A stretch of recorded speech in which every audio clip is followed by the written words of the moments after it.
नाविन्य आणि विश्वास यांचा सुरेख संगम म्हणजेच धनलक्ष्मी ज्वेलर्स, पांडुरंग तुकाराम उत्पादपत, पंढरपूर. 91.6 केडीएम दागिने, 22 आणि 24 कॅरेट सोन्याचे चांदीचे दागिने मिळण्याचे एकमेव ठिकाण. Proprietor Jaysing Apparao Sardar. Mobile number 9890 25 97 74. एक वेळ अवश्य भेट द्या. ही अशी रस्त्यांची अवस्था आहे. म्हणजे दर 5 वर्षाला जर आपण परत नवीन रस्ता करायचा, जर रस्ता जर 5 वर्षामध्ये जर असे उकडून जात असतील मग काय. आणि याच्यामध्ये होतं काय, आता भ्रष्टाचार कसा होतो ते तुम्हाला सांगतो. 15 लाखाचा रस्ता आहे.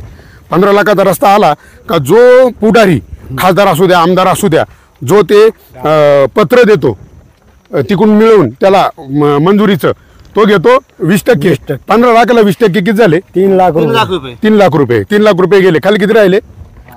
12 लाख. 12 लाख.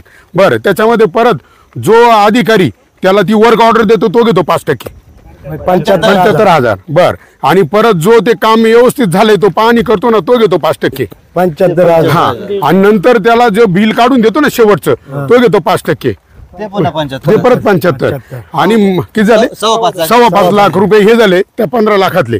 आणि नंतर परत त्याच्यामध्ये त्यांना जीएसटी 18% केंद्र सरकारला द्यायचं आहे. जीएसटी 2,70,000 म्हणजे 2,70,000 आणि ते 5.25 हे किती झाले? 7 लाख रुपये. मग 15 लाखातले जर 7 लाख रुपये जर असे गेले तर त्याला 8 लाखामध्ये त्या ठेकेदाराला रस्ता करायचा आहे.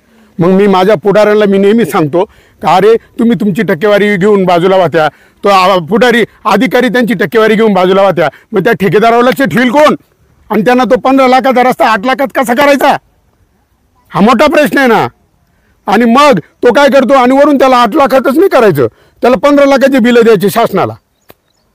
15 लाखाचे बिलं द्यायला त्याला परत ते खोटे बिलं बनवून देणार आहे, परत ती टक्केवारी. आणि त्या 8 लाखात तो पूर्ण रस्ता नाही करीत, त्याच्यातही त्याला 3-4 लाख रुपये पाहिजे. त्याने एवढे चक्रा मारलाय, तो घेतो त्याच्यात 3-4 लाख रुपये. मग 4 आणि 5 लाखामध्ये रस्ता होईल कसा? जो रस्ता 15 लाखाचा आहे. म्हणजे अख्खा महाराष्ट्रातले देशातले सगळे कामं आणि भ्रष्टाचार असा चालू आहे. म्हणून माझी तुम्हाला सगळ्यांना एक विनंती आहे, कोणताही आमदार, खासदार, कोणता असो, कोणताही उमेदवार तो इथं आला त्याला एकच प्रश्न विचारा, भाऊ तुझं पगारामध्ये भागल? बरोबर ना? पगारामध्ये भागल का? आमदारला 2,64,000 रुपये पगार, खासदारला त्याच्यापेक्षा जास्त असेल. आणि वरून मरेपर्यंत पेन्शन, मिळाल्यावर कुटुंबाला पेन्शन. एवढंच भागल का? तो हाच म्हणणार आहे. नाही. अरे आपण ठेकेदारांना विचारू, त्यांचे कान धरू. तुम्ही फक्त एकदा विचारून घ्या, जाहीर सभांमध्ये त्यांना शपथी घ्यायला लावा, म्हणून आम्हाला आता असाच उमेदवाराला आम्ही मतदान करू जो छाती ठोकून जाहीर भाषणांमध्ये सांगेल मी टक्केवारी घेणार नाही आणि कोणाला टक्केवारी घेऊ देणार नाही. का रे हे अधिकाऱ्यांनो, लाख 1.5 लाख रुपये पगार ना तुम्हाला, तरी भडव्यानं तुम्हाला रस्त्यांमधलं खायचंय का? संडासांमधलं खायचंय तुम्हाला? लाजा नाही वाटत? अरे त्या वर्षाला तर घाबरा जरा. हा, अरे भ्रष्ट अधिकारी आणि भ्रष्ट पुढारी हेच खरे देशाचे गद्दार. म्हणजे एकमेकास सहाय्य करू अवघे होऊ श्रीमंत, लाचखोर भ्रष्टाचारी, लाचखोर भ्रष्टाचारी हेच खरे देशाचे गद्दार. मग अशा गद्दारांना, अशा भ्रष्ट लोकांना आपल्याला धडा शिकवायचा आहे. तुम्ही सगळे संघटित आहे. कोणताही पुढारी येऊ द्या, त्याला विचारायचं भाऊ तू टक्केवारी शिवाय काम कर, पगारात तुझं भागलं पाहिजे तरच आम्ही तुला मतदान देऊ. जय जवान जय किसान. जय जवान जय किसान. भारत माता की जय. भारत माता की जय. वंदे मातरम. वंदे मातरम. भूमिपुत्र फाउंडेशनचा विजय असो. भूमिपुत्र फाउंडेशनचा विजय असो. चला, धन्यवाद. धन्यवाद.